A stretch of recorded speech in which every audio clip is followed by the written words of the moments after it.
everyone, happy Friday and welcome to Bass Lessons. Today let's look at Bottesini Etude 8.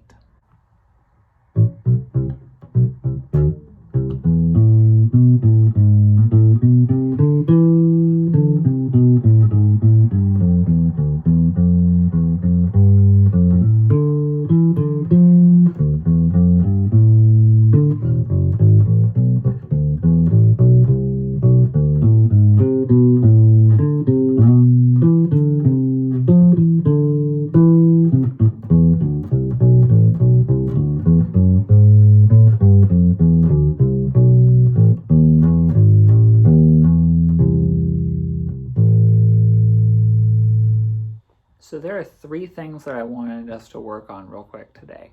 The first one being staccato versus connected.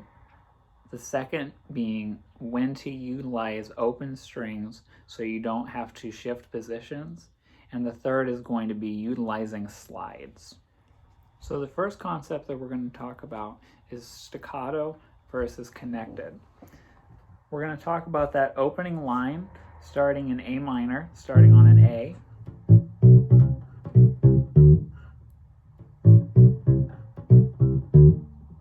The way that I'm achieving that staccato is with my right hand. All I'm doing is I'm just putting my finger back down on the string. You can also achieve that staccato by lifting up your finger on your left hand, but this is a time that I'm finding it more appropriate to use my right hand.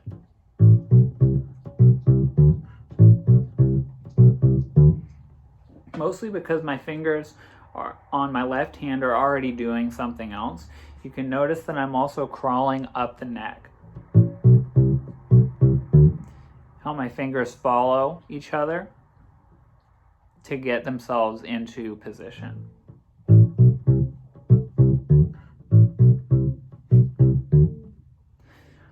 The versus the connected is on that next line.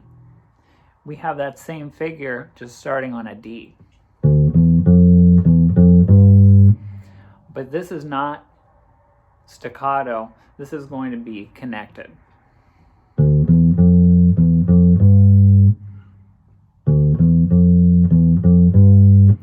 we can practice these right next to each other and get kind of a nice little extra practice out of it.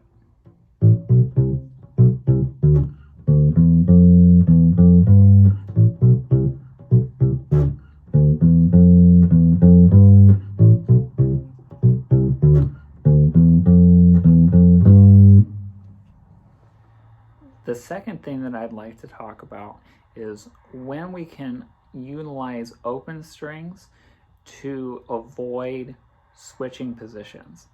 Let me show you what I'm talking about. I'm starting up here on the high E.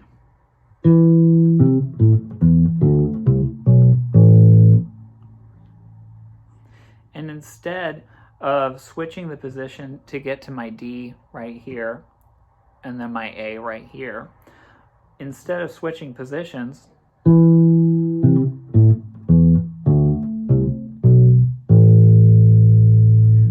that means I don't have to move my hand unless I'm showing you something.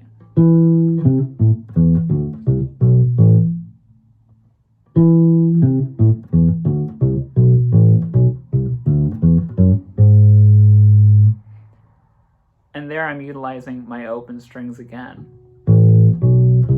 starting on that open A and then the B on the 7th fret. Utilizing again that D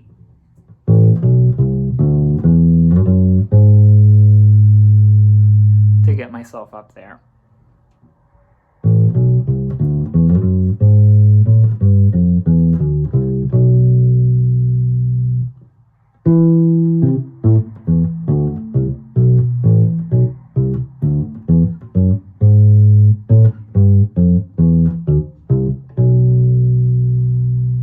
The third thing that I wanted to talk about is going to be sliding for slurs. That's actually really hard to say, but what I'm going to be doing is when in the manuscript there is a slur indicated,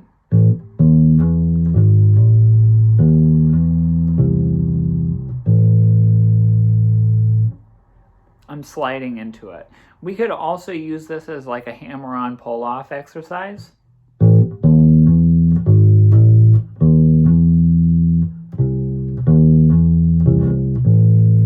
I obviously haven't practiced that, but that's okay. That's not what my intent is right now. That's the solution that I found for it.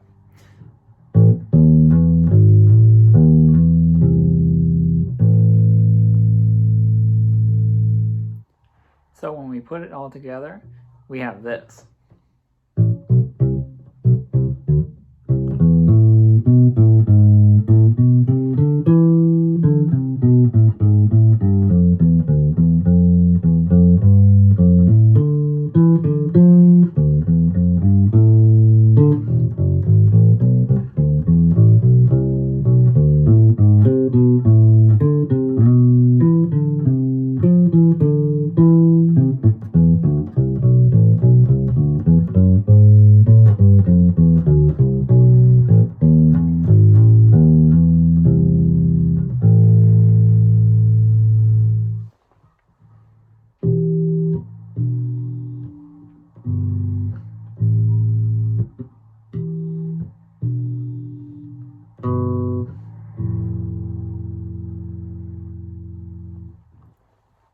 So the question you might be asking yourself is, why not learn an etude for the bass guitar? Because we're on the bass guitar.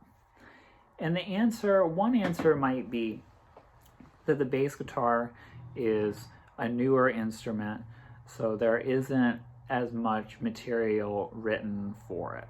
And that certainly has been the case in the past, but especially these days, I find that to be not quite the case. I find there to be quite a few people that are putting out quite a bit of really nice content for the bass guitar, and not just all solo stuff. There's really some great content out there to be had. So again, the question is, why learn an etude for the upright bass on the bass guitar? And the more important answer might be is that I want you to be able to come up with your own solutions to problems. I want you to have reasonings for the fingerings that you're using. I want you to be able to do these kind of things for yourself. I want you to be able to go over to the bookshelf and pick up whatever book you have and be able to get something out of it, and to be able to do good work with it, and to be able to start solving problems with the content that's there. And I find it to be a really nice practice in creativity. I don't want you to have to feel like you have to go out there and get a 6-string bass and get the Bottesini Etudes just so you can play just like me. In fact, I really don't want you to play like me at all. I want you to be able to play like yourself. And I want you to be able to find these problems to these, or the, I want you to be able to find the solutions to these problems on your own, and to be able to make these decisions and have your reasons for doing it, and being able to find what's comfortable for you and what works for you. Again, you might have more great material on hand than you actually even realize just by having things around that interest you. Those are the things that I want you to be exploring. You don't have to go out and buy the Bottesini Etudes unless you want to. If it's interesting to you, absolutely feel free to go out and get the book. But if that's not quite what you're into, it's about finding those solutions to those problems and to be able to work those out on your own.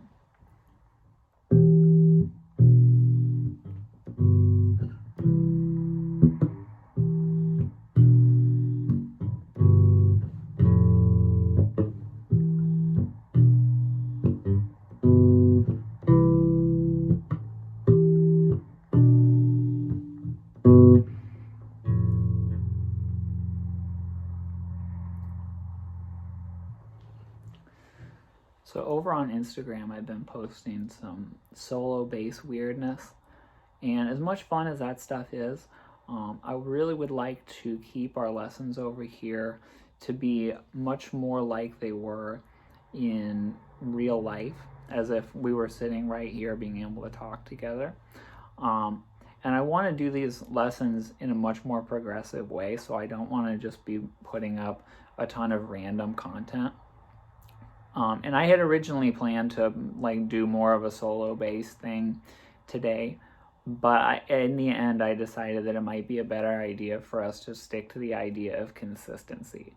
And that's something that I want to reinforce throughout our time doing these lessons, is the idea of consistency.